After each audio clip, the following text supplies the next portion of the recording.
آپ جو نہیں جانتے تھے وہ سارا علم آپ کو عطا کر دیا. تو ہم باتوں کو کھول دیتے ہیں، حالانکہ باتیں پہلے بھی کلیئر ہوتی ہیں، لیکن پھر بھی بات کو مزید ہم کھولتے ہیں تاکہ کوئی گنجائش نہ رہے. کسی بات پر قسم اٹھا لیں تو اللہ قسم ٹوٹنے نہیں دیتا ان کی، کہ یہ میرا بندہ ہے، اس نے قسم اٹھائی، جیسے اس نے کہا فرشتوں ویسے ہی کر دو. آپ کو نبی نہیں مان رہے، آپ کی گواہی نہیں دیتے، وَقَفَا بِاللَّهِ شَهِيدًا، اللہ کافی ہے، اللہ کہہ رہا ہے آپ اس کے نبی ہیں. آج کا درس سورۃ النساء کی آیت نمبر 163 سے شروع ہو رہا ہے. ارشاد ہے، بے شک ہم نے آپ کی طرف وحی نازل فرمائی جیسے ہم نے نوح اور ان کے بعد دوسرے نبیوں کی طرف وحی نازل فرمائی، اور ہم نے ابراہیم اور اسماعیل اور اسحاق اور یعقوب اور ان کے بیٹوں کی طرف، اور عیسیٰ اور ایوب اور یونس اور ہارون اور سلیمان علیہ السلام کی طرف وحی نازل فرمائی، اور ہم نے داؤد کو زبور عطا فرمائی.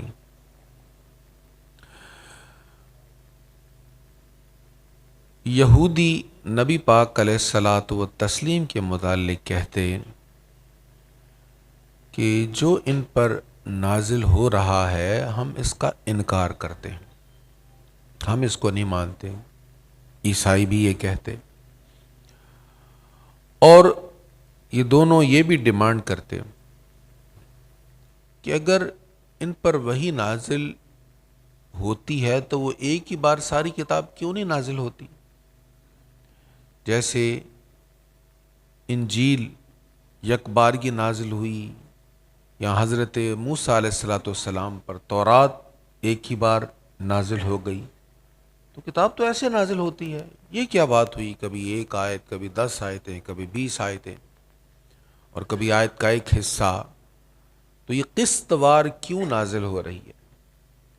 تو انہوں نے نبی پاک علیہ الصلوۃ والتسلیم پر نازل ہونے والی وحی کا انکار کیا. تو اللہ نے فرمایا ہم نے آپ کی طرف وحی نازل فرمائی ہے. یہ جس کا انکار کر رہے ہیں ہم نے نازل کی ہے جیسے پہلوں پر نازل کی. اور پھر انبیاء کرام علیہ الصلاۃ والسلام میں سے چند خاص ہستیوں کا ذکر پاک ہوا. اس ذکر پاک میں بھی حکمتیں ہیں. کچھ نبیوں کا یہودی انکار کرتے تھے، ان کا بھی ذکر ہوا کہ تم جن کو نہیں مانتے وہ بھی اللہ کے نبی تو ہیں، تو تم نے اگر سیدنا محمد صلی اللہ علیہ وسلم کو نہیں مانا یا نہیں مان رہے تو تم پہلے بھی نبیوں کا انکار کرتے رہے ہو. اور پھر اس میں آخر پر بالخصوص حضرت داؤد علیہ السلام کا ذکر ہوا، اور پھر ان پر زبور کے نازل ہونے کا ذکر ہوا. اس کی وجہ کیا ہے کہ اس آیت میں، اس پیرائے میں صرف داؤد علیہ الصلوۃ والسلام پر کتاب کے نازل ہونے کا اور ان کی کتاب کا نام آیا، کیوں یہ ارشاد ہوا؟ مفسرین کہتے ہیں اصل وجہ یہ ہے کہ داؤد علیہ السلام پر بھی جو زبور نازل ہوئی وہ یک بارگی نازل نہیں ہوئی تھی، وہ بھی سلسلہ وار ہی نازل ہوئی تھی، قسط وار ہی نازل ہوئی تھی. تو اگر حضور سیدنا محمد صلی اللہ تعالیٰ علیہ وآلہ وسلم پر کتاب یک بارگی نازل نہیں ہوئی تو یہ کوئی نئی بات نہیں ہے. حضرت داؤد علیہ السلام پر جو زبور نازل ہوئی وہ بھی یک بار نازل نہیں ہوئی. اس سے آگے ارشاد ہے، اور ہم نے ایسے رسول بھیجے جن کا قصہ ہم نے اس سے پہلے آپ کو بیان فرمایا، اور ہم نے ایسے رسول بھی بھیجے جن کا قصہ ہم نے آپ سے ابھی تک بیان نہیں کیا. اور اللہ نے موسیٰ سے بلا واسطہ بکثرت کلام فرمایا. تو یہ آیہ کریمہ جب نازل ہوئی اس وقت تک اللہ تعالیٰ نے بہت سے انبیاء کرام علیہم الصلاۃ والسلام کے قصص آپ پر نازل فرمائے اور ان کا تذکرہ فرمایا، ان کی باتیں آپ کو بتائیں، ان کا علم آپ کو عطا فرمایا. کچھ کا نہیں بیان فرمایا، کچھ کا علم نہیں عطا فرمایا. اب اس کا مطلب یہ نہیں ہے کہ اس کے بعد بھی عطا نہیں فرمایا، اس کے بعد عطا فرما دیا. اس کی وجہ کیا ہے؟ اس کی وجہ یہ ہے کہ اللہ نے فرمایا وَعَلَّمَكَ مَا لَمْ تَكُنْ تَعْلَمْ، آپ جو نہیں جانتے تھے وہ سارا علم آپ کو عطا کر دیا۔ تو جب یہ آیت نازل ہوئی اس وقت کچھ انبیاء کرام علیہم الصلاۃ والسلام کے متعلق اللہ نے آپ کو علم عطا نہیں فرمایا تھا، اس لیے فرمایا کچھ انبیاء کے بارے میں ہم نے آپ کو بتا دیا، کچھ کے بارے میں ابھی تک نہیں بتایا۔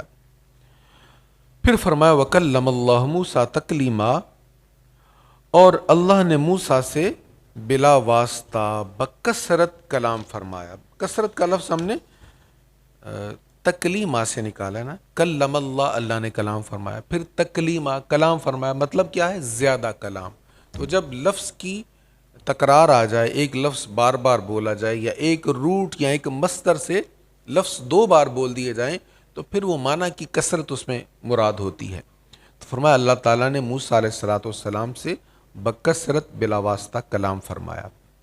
تو انبیاء کرام کا تذکرہ ہوا، خوبصورت گلدستہ پیش ہوا، بڑے بڑے عالی شان انبیاء کے تذکرے ہوئے کہ آپ سے پہلے وہ بھی تشریف لائے، وہ بھی آئے، ان سے اللہ نے کلام کیا، وہ کتاب لے کر آئے، ان پر وحی نازل ہوئی۔ مقصد کیا ہے؟ نبیوں کے آنے کا مقصد کیا ہے؟ حضور کے آنے کا، پہلے جو نبی تشریف لائے ان کے آنے کا مقصد اب اگلی آیت میں بیان ہو رہا، آیت نمبر 165 میں، رسلا مبشرین و منذرین، اور ہم نے خوشخبری دینے والے اور ڈرانے والے رسول بھیجے۔ خوشخبری دینے والے، ڈرانے والے، یہ رسولوں کی شان ہے، نہ صرف ڈراتے ہیں نہ صرف خوشخبری دیتے ہیں، دونوں صفتیں ان میں موجود ہوتی ہیں۔ وہ اللہ تعالیٰ کی رحمتوں کی امید بھی دلاتے ہیں، جنت کی بشارت بھی دیتے ہیں، اور دوزخ سے ڈراتے بھی ہیں۔ یہ دونوں صفتیں ہیں رسولوں کی۔ فرمایا ہم نے خوشخبری دینے والے اور ڈرانے والے رسول بھیجے، کیوں؟ لئلا یکون للناس علی اللہ حجۃ بعد الرسل، تاکہ رسولوں کے بعد لوگوں کے لیے اللہ پر کوئی حجت نہ رہے۔ جیسے ہم کہتے ہیں نا اتمام حجت، یار بات اس کو پتہ تو ہے لیکن پھر کھول کر اچھی طرح سمجھا دو، تاکہ بعد میں یہ نہ کہیں مجھے سمجھ نہیں لگی تھی۔ ڈیل کرتے ہوئے یا فیصلہ کرتے ہوئے تو ہم باتوں کو کھول دیتے ہیں، حالانکہ باتیں پہلے بھی کلیئر ہوتی ہیں، لیکن پھر بھی بات کو مزید ہم کھولتے ہیں تاکہ کوئی گنجائش نہ رہے، شک کی گنجائش نہ رہے، انکار کی گنجائش نہ رہے۔ اللہ تعالیٰ نے فرمایا میں نے رسولوں کو اس لیے بھیجا ہے تاکہ تم پر حجت قائم ہو جائے اللہ کی۔ اچھا، یہ بات تو تب کہی جاتی ہے جب پہلے سے کچھ معلومات ہوں، پھر بات کہی جاتی ہے۔ کسی کے پاس معلومات تھیں، کسی نے اقرار کر لیا تھا، اظہار کر دیا تھا، تو ہم کہتے ہیں پھر بھی بات کو مزید کلیئر کر دو، کلیئر تو ہے لیکن مزید واضح کر دو۔ تو یہاں پر کہا گیا رسولوں کو اس لیے بھیجا تاکہ حجت قائم ہو جائے، دلیل قائم ہو جائے، کوئی انکار کی گنجائش نہ رہے۔ تو پہلے کیا تھا؟ مفسرین کہتے ہیں دیکھو اللہ نے قرآن کریم میں بار بار ذکر کیا، ہم نے تمہیں آنکھیں دی ہیں، ہم نے تمہیں کان دیے ہیں، ہم نے تمہیں دل دیا ہے۔ تو سب کچھ اللہ نے کس لیے دیا؟ اے انسان تو اپنی ہر ضرورت اور طلب کے لیے اپنے حواس کو استعمال کرتا ہے، اپنی عقل سے سوچتا ہے، اپنی آنکھوں سے دیکھتا ہے۔ اگر وہی نہ بھی اترتی تو اللہ نے تمہیں شعور دیا ہوا ہے کہ تم حق کو پہچان سکو، تم اس تک پہنچ سکو، اس کی طرف تم جا سکو۔ تو کائنات میں اور تمہارے وجود میں اتنے دلائل بکھرے ہوئے ہیں، اگر تم اپنے وجود پر غور کرنا شروع کر دو یا اس جہان پر غور کرنا شروع کر دو تو تم اللہ تک پہنچ سکتے ہو۔ یہ سب دلائل پہلے سے موجود ہیں رب تک پہنچنے کے لیے، لیکن کوئی یہ نہ کہے کہ دلائل تو تھے لیکن میں غور نہیں کر سکا، میں صحیح نتیجے پر نہیں پہنچ سکا۔ بہت سارے لوگ بہت ساری باتیں کرتے تھے، مختلف خیال کے لوگ اپنے اپنے تصورات، اپنے اپنے افکار بیان کرتے تھے، تو مجھے کنفیوژن ہو گئی، میں نتیجے تک نہیں پہنچ سکا اور صحیح نتیجہ اخذ نہیں کر سکا۔ اللہ فرماتا ہے میں نے نبیوں کو بھی بھیج دیا۔ عقل تھی تمہارے پاس، آنکھیں تھیں، غور و فکر کرنے کے لیے حواس تھے، پھر بھی تمہارے سامنے حق کو کھول کر نبیوں نے بیان کر دیا، تمہیں معجزات دکھا دیے، تمہیں دلائل دے دیے، اب تمہارے پاس کوئی گنجائش نہیں ہے انکار کرنے کی، تم یہ نہیں کہہ سکتے یا اللہ ہمیں تو پتہ نہیں تھا۔ تو اللہ فرماتا ہے کہ رسولوں نے آ کر تمہیں ڈرایا بھی، بشارتیں بھی دیں، تاکہ حجت قائم ہو جائے، واضح طور پر ثابت ہو جائے۔ وَكَانَ اللَّهُ عَزِيزًا حَكِيمًا، اور اللہ بہت غالب، بڑی حکمت والا ہے۔ اس کے بعد اللہ تعالیٰ پھر فرما رہا ہے، اب مشرکین بھی انکار کر رہے ہیں، عیسائی بھی انکار کر رہے ہیں، یہودی بھی نبی پاک علیہ السلام کا انکار کر رہے ہیں، تو حضور علیہ الصلوۃ والتسلیم کے واضح دلائل کے باوجود انکار کفار نے کیا حضور علیہ الصلوۃ والسلام کا۔ اب دیکھیں، جو بندہ سچا ہوتا ہے نا، جب کوئی اس کا انکار کرتا ہے تو اس کے دل پر یہ بات گراں گزرتی ہے۔ ہاں، میں جھوٹا ہوتا تو میرے انکار کرتے، میں آگے سے بحث کرتا تو اور نوعیت تھی، لیکن میں ہوں ہی سچا اور میرے پاس دلائل بھی بڑے مضبوط ہیں، پھر بھی مجھے جھٹلایا جا رہا ہے۔ تو کریم آقا صلی اللہ علیہ وسلم بھی دل میں تنگی محسوس کرتے تھے، غمگین ہوتے تھے۔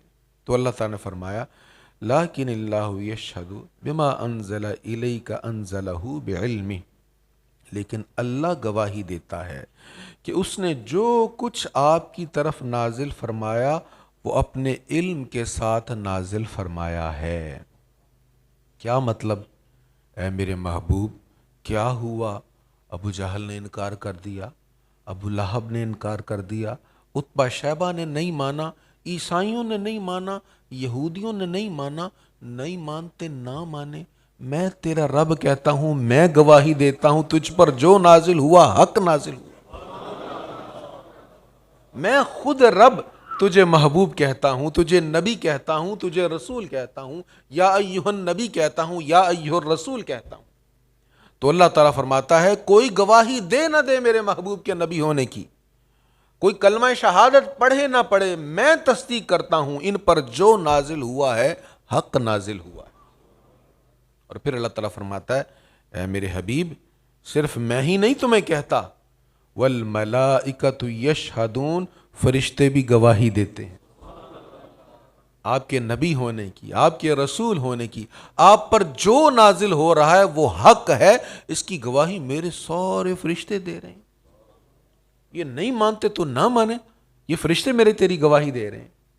اللہ اکبر۔ وَكَفَى بِاللَّهِ شَهِيدًا، اور اللہ کا گواہ ہونا کافی ہے، اللہ کا گواہ ہونا کافی ہے۔ کبھی کبھی ایسا ہوتا ہے، ہم نے بات کسی ایک کو کہنی ہوتی ہے لیکن کہہ سب کو دیتے ہیں، کہہ سب کو دیتے ہیں۔ اس کی بڑی آسان سے مثال ہے، آپ نے بات کسی ایک کو کہنی، براہ راست نہیں کہہ سکتے تو آپ سٹیٹس لگا دیتے ہیں واٹس ایپ پر کہ چلو وہ بھی میری بک لسٹ میں ہے تو سارے دیکھ لیں، لیکن وہ تو دیکھ لینا۔ اچھا، سارے دیکھ لیں، وہ نہیں دیکھے گا تو آپ کے دل پر کیا گزرے گی؟ جس کو میں نے سنانا تھا، جس کو یہ ٹیکسٹ دکھانا تھا، اس نے تو دیکھا ہی نہیں، تو کیا فائدہ ہوا؟ 24 گھنٹے میں نے یہ سٹیٹس لگائے رکھا لیکن اس نے ہی نہیں دیکھا۔ اب یہاں سے تھوڑا سا سمجھیے گا، ساری دنیا ہمیں اچھا کہتی رہے، اللہ کی بارگاہ میں ہم اچھے نہیں ہیں تو دنیا کے اچھا کہنے کا کیا فائدہ؟ دنیا کے ہاں معزز بن جانے سے کیا فائدہ ہوگا؟ مزہ تب ہے دنیا والے جو چاہیں کہیں، اللہ کہے ہاں تو میرا بندہ ہے، وہ کہے ہاں یہ ہے میرا بندہ۔ دنیا والے لاکھ کہیں بڑا نیک ہے، اللہ کہے نہیں نہیں، دل کا کھوٹا ہے، مجھے پتا ہے اس کا۔ دنیا والے اچھا نہ کہیں، رب کہہ دے ہاں یہ میرا ہے۔ جیسا کہ کریم آقا صلی اللہ علیہ وسلم نے فرمایا نا، بہت سارے لوگ ایسے ہیں، ظاہری حلیہ ایسا ہے کہ کسی کے دروازے پر جائیں تو لوگ دھکے دے کر نکال دیں، لیکن اللہ کے ہاں بڑے مقبول۔ کسی بات پر قسم اٹھا لیں تو اللہ قسم ٹوٹنے نہیں دیتا ان کی، کہ یہ میرا بندہ، اس نے قسم اٹھائی، جیسے اس نے کہا فرشتوں ویسے ہی کر دو۔ تو اللہ تعالیٰ فرما رہا ہے، حبیب یہ آپ کو نبی نہیں مان رہے، آپ کی گواہی نہیں دیتے، وَكَفَى بِاللَّهِ شَهِيدًا، اللہ کافی ہے، اللہ کہہ رہا ہے آپ اس کے نبی ہیں۔ ان الذین کفروا وصدوا عن سبیل اللہ قد ضلوا ضلالا بعیدا، بے شک جن لوگوں نے کفر کیا اور لوگوں کو اللہ کے راستے سے روکا وہ گمراہ ہو گئے اور وہ بہت دور کی گمراہی میں جا پڑے۔ تو یہود خود بھی کفر کرتے اور حضور علیہ الصلاۃ والتسلیم کی طرف جانے والوں کو ادھر جانے سے بھی روکتے۔ فرمایا صرف گمراہ نہیں ہوئے بلکہ دور کی گمراہی میں گر پڑے، دور کی گمراہی میں چلے گئے۔ بے شک جن لوگوں نے کفر کیا اور ظلم کیا اللہ ان کو نہیں بخشے گا اور نہ انہیں آخرت میں کوئی راہ دکھائے گا ما سوا دوزخ کے راستہ کے، جس میں وہ ہمیشہ ابد تک رہیں گے، اور یہ کام اللہ پر آسان ہے۔ اے لوگو، قرآن کریم میں کبھی یا ایھا الذین آمنوا کہا جاتا ہے اور کبھی یا ایھا الناس کہا جاتا ہے۔ یا ایھا الذین آمنوا، اے ایمان والو، اور جب یا ایھا الناس کہا جاتا ہے تو اس میں سارے انسان آ جاتے ہیں، کفار بھی آ جاتے ہیں، اہل ایمان بھی آ جاتے ہیں۔ اے لوگو، یا ایھا الناس کے ساتھ خطاب ہے، اے لوگو بے شک تمہارے پاس رسول تمہارے رب کے پاس سے حق لے کر آ گیا ہے۔ یہ جو میسج لائے ہیں حق ہے، یہ جو وحی سنا رہے ہیں حق ہے، اپنے پاس سے کچھ نہیں کہہ رہے۔ یہ اتنا حق ہے، اتنا زبردست ہے کہ رہتی دنیا تک کوئی اس کتاب کا انکار نہیں کر سکے گا، کوئی اس کا توڑ نہیں پیش کر سکے گا، کوئی اس کو چینج نہیں کر سکے گا، کوئی اس کا ایک حرف تک نہیں مٹا سکے گا۔ یہ جو لائے ہیں وہ حق ہے۔ اے لوگو بے شک تمہارے پاس تمہارے رب کے پاس سے تمہارے پاس رسول تمہارے رب کے پاس سے حق لے کر آ گیا، سو تم اپنی بہتری کے لیے ایمان لاؤ، فآمنوا خیرا لکم، تمہارا اپنا فائدہ ہے۔ ایمان نہیں لاتے تو میرے محبوب کا کوئی نقصان نہیں ہے، رب کا کوئی نقصان نہیں ہے۔ ایمان لاؤ گے تو تمہارا اپنا فائدہ ہے، تو اپنے فائدے کے لیے ایمان لاؤ، اور اگر تم کفر کرو تو اللہ ہی کی ملک میں ہے جو کچھ آسمانوں میں اور زمینوں میں ہے، اور اللہ بہت علم والا، بڑی حکمت والا ہے۔ اب اس رکوع کی آخری آیت ہے، آگے بڑی اہم آیت ہے۔ یا اہل الکتاب لا تغلو فی دینکم، اے اہل کتاب تم اپنے دین میں حد سے تجاوز نہ کرو۔ اہل کتاب کیا کرتے تھے؟ حد سے بڑھتے تھے، حدود کو کراس کرتے تھے۔ اے اہل کتاب اپنے دین میں حد سے تجاوز نہ کرو، اور اللہ کے متعلق حق کے سوا اور کچھ نہ کہو۔ جو حق نہیں ہے وہ نہ کہو، حد سے نہ بڑھو۔ کیا حد سے بڑھتے تھے؟ عیسائی، انما المسیح عیسی ابن مریم رسول اللہ وکلمتہ، مسیح عیسیٰ ابن مریم تو صرف اللہ کا رسول اور اس کا کلمہ ہے جس کو اس نے مریم کی طرف القاء کیا، اور اس کی روح ہے۔ سو تم اللہ پر اور اس کے رسولوں پر ایمان لاؤ، ولا تقولوا ثلاثہ، اور یہ نہ کہو کہ 3 معبود ہیں۔ عیسیٰ ابن مریم کے متعلق حق سے بڑھ کر، حد سے بڑھ کر نہ کہو، حدود کو کراس نہ کرو، جو ہے وہ کہو۔ کیا ہے؟ وہ اللہ کے بندے ہیں، اللہ کے کلمہ ہیں۔ کلمہ کیوں کہا گیا؟ ہم اس پر بات کر چکے ہیں کہ کسی بھی بچے کی ولادت کے لیے ایک تو ماں کا رحم ہوتا ہے اور دوسرا باپ کا نطفہ ہوتا ہے۔ تو ماں اور باپ دونوں کا پانی ملتا ہے تو پھر اللہ کا کرم ہو تو حمل ٹھہرتا ہے، پھر اللہ چاہے تو بچہ پیدا ہو جاتا ہے۔ اللہ کا کرم سے مطلب اللہ کا حکم ہو۔ دونوں کے ٹیسٹ صحیح ہو رہے ہیں، بچہ نہیں ہو رہا، کیوں نہیں ہو رہا؟ اس لیے کہ اللہ کا حکم نہیں ہے۔ دونوں صحت مند ہیں میاں بیوی، لیکن اللہ کی طرف سے حکم نہیں ہو رہا۔ سارے ٹیسٹ کلیئر ہیں، اللہ کی طرف سے حکم نہیں ہے تو اولاد نہیں ہوگی۔ تو صرف دونوں کے یہ پانیوں کا مل جانا کافی نہیں، اللہ کا حکم، اللہ کا امر بھی ہونا چاہیے۔ تو حضرت عیسیٰ علیہ السلام کی ولادت ماں کا حصہ تو شامل تھا، باپ نہیں ہے۔ تو باپ کی جو نہ ہونا تھا اس کے باوجود وہ ہوا، اس لیے کہ اللہ اپنے کلمہ کن کو پورا کرنے کے لیے نہ ماں کا محتاج ہے نہ باپ کا محتاج ہے۔ وہ تو دونوں کے بغیر آدم کو پیدا کر سکتا ہے۔ اس لیے اللہ تعالیٰ نے اپنے کلمہ کن سے حضرت عیسیٰ علیہ الصلاۃ والتسلیم کو پیدا فرمایا، اس لیے ان کو کلمہ کہا گیا۔ تو فرمایا وہ اللہ کا کلمہ ہے، اللہ نے کلمہ کن فرما دیا، ہو جا تو وہ ہو گئے۔ وہ چاہے ماں باپ کے بغیر چاہے تب بھی بچوں کو پیدا کر سکتا ہے، تو اس نے باپ کے بغیر انہیں پیدا کر دیا، تو وہ کلمہ کن ہے۔ یہ نہیں کہو کہ وہ اللہ کے بیٹے ہیں، یہ جو تم اللہ کا بیٹا کہتے ہو یہ تم دین میں غلو کرتے ہو، حد کو کراس کرتے ہو، حد سے بڑھتے ہو، یہ نہ کہو۔ ثلاثہ بھی نہ کہو۔ اقانی میں ثلاثہ کا ایک عقیدہ ہے کرسچن کے ہاں، وہ کہتے ہیں اللہ بھی خدا ہے، مریم بھی خدا ہیں، اور عیسیٰ علیہ السلام بھی خدا ہیں۔ اقانی میں ثلاثہ میں روح الامی کو بھی بعض شامل کرتے ہیں، ان کے کچھ فرقے ہیں۔ تو فرمایا تین خدا نہ کہو، ایک ہی خدا ہے بس، اور کوئی خدا نہیں ہے۔ انتہوا خیر لکم، اس بات سے باز رہو۔ کس بات سے؟ یہ تم ثلاثہ جو کہتے ہو، جو تین خدا تم کہتے ہو، اس سے باز آ جاؤ۔ انما اللہ الہ واحد، صرف اللہ ہی واحد مستحق عبادت ہے، بس وہ ایک ہے، کوئی معبود نہیں ہے۔ جو تم اللہ کے سوا اور خداؤں کو کہہ رہے ہو، یہ تم حد سے بڑھ رہے ہو، دین میں غلو کر رہے ہو، حد سے نہ بڑھو۔ سبحانہ ان یکون لہ ولد، وہ اس سے پاک ہے کہ اس کی کوئی اولاد ہو۔ لہ ما فی السماوات و ما فی الارض، اسی کی ملک میں ہے جو کچھ آسمانوں میں ہے اور جو کچھ زمینوں میں ہے، اور اللہ کافی کار ساز ہے۔ جو کچھ آسمان و زمین میں سب اسی کا ہے، لہٰذا یہ نہ کہو کہ اللہ کا بیٹا ہے۔ اب اس آیت کریمہ، یہ آیت نمبر 171 ہے سورۃ النساء کی، یہاں پر فرمایا اے اہل کتاب حد سے نہ بڑھو، غلو نہ کرو دین میں۔ کچھ لوگ سمجھتے ہیں کہ نبی پاک علیہ الصلاۃ والتسلیم کی جو بہت تعریف ہوتی ہے، بہت شان بیان کی جاتی ہے، ساری رات حضور ہی کا ذکر ہوتا رہتا ہے، یہ بھی حد سے بڑھنا ہے، یہ حدود کو کراس کرنا ہے۔ تو میں عرض کروں، حد کو تو تب کراس کریں جب اس کی لمٹ تک آپ پہنچیں۔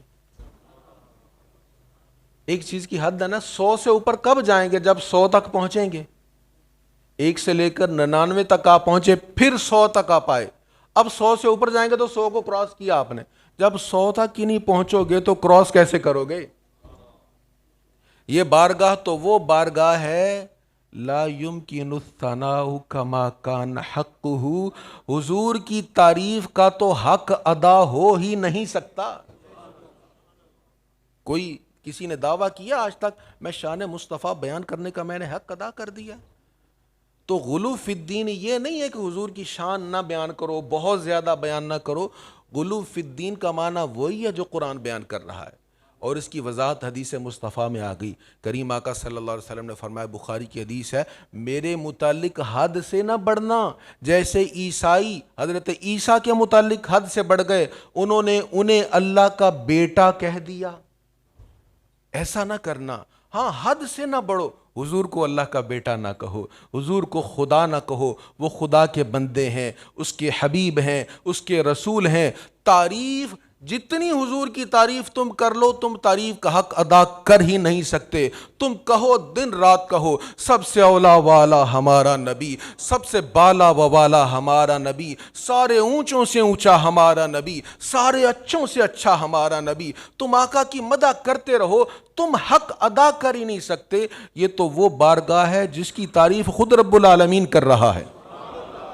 اے رضا خود صاحب قرآن ہے مداح حضور، تجھ سے کب ممکن ہے پھر مدحت رسول اللہ کی۔ اے رضا، حضور کی تعریف تو اللہ کر رہا ہے، تو تعریف کا حق ادا کر ہی نہیں سکتا۔ اللہ تعالیٰ قرآن کریم میں کبھی حضور کے نگاہیں اٹھانے کا ذکر کر رہا ہے، کبھی نگاہیں جھکانے کا ذکر کر رہا ہے، کبھی فرما رہا ہے ہم نے آپ کو تمام جہانوں کے لیے رحمت بنا کر بھیجا، کبھی چہرہ انور کے متعلق کہا جا رہا ہے والضحیٰ واللیل اذا سجا، کبھی زلفوں کو لیل شب دیجور کے ساتھ تشبیہ دے کر بیان کیا جا رہا ہے، کبھی کہہ رہا ہے محبوب آپ اسی کو قبلہ بنائیں جس پر آپ راضی ہیں، کبھی یہ فرما رہا ہے وَلَسَوْفَ يُعْتِيكَ رَبُّكَ فَتَرْضَىٰ، آپ کا رب آپ کو اتنا عطا فرمائے گا کہ آپ راضی ہو جائیں گے، اور کبھی فرماتا ہے وَرَفَعْنَا لَكَ ذِكْرَكَ، سونیا ہم نے آپ کی خاطر آپ کے ذکر کو بلند کر دیا ہے۔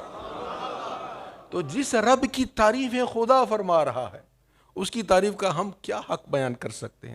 یہاں تو بڑے بڑے تعریف کرنے کے بعد کہتے ہیں کتھے مہر علی کتھے تیری ثنا، گستاخ اکھیں کتھے جا لڑیاں۔ کہاں حضور کی تعریف اور کہاں میں مہر علی؟ میں حضور کی تعریف میں جو لب کشائی کر رہا ہوں یہ تو گستاخی ہے، میرے پاس وہ زبان ہی نہیں ہے، وہ قلم ہی نہیں ہے جس سے میں حضور کی تعریف کر سکوں۔ اور کسی فارسی نے کیا خوب کہا، ہزار بار بشویم دہن ز مشک و گلاب، اپنے منہ کو ہزار بار مشک و گلاب سے میں دھو لوں، ہزار بار بشویم دہن ز مشک و گلاب، ہنوز نام تو گفتن کمال بے ادبیست، ہزار بار منہ کو مشک و گلاب سے دھو کر پھر نام مصطفیٰ میری زبان پر آئے، یہ بھی بہت بڑی بے ادبی ہے۔ کہاں میں، کہاں ذات مصطفیٰ، کہاں عظمت مصطفیٰ؟ تو شان مصطفیٰ زندگی بھر انسان بیان کرتا رہے تو اس کا حق ادا نہیں کر سکتا۔ غلو تو بہت بڑی بات ہے، حق ادا ہوگا تو اس میں زیادتی ہوگی۔ ہاں، حضور کو خدا نہ کہو، خدا کا بیٹا نہ کہو، وہی کہو جو آقا کریم علیہ الصلاۃ والتسلیم نے ہمیں بتایا، وہی کہو جو اللہ نے قرآن میں ہمیں حضور کے بارے میں بتایا۔ اللہ ہمیں قرآن مجید پڑھنے، سمجھنے، عمل کرنے کی توفیق نصیب فرمائے۔ وآخر دعوایا ان الحمد للہ رب العالمین۔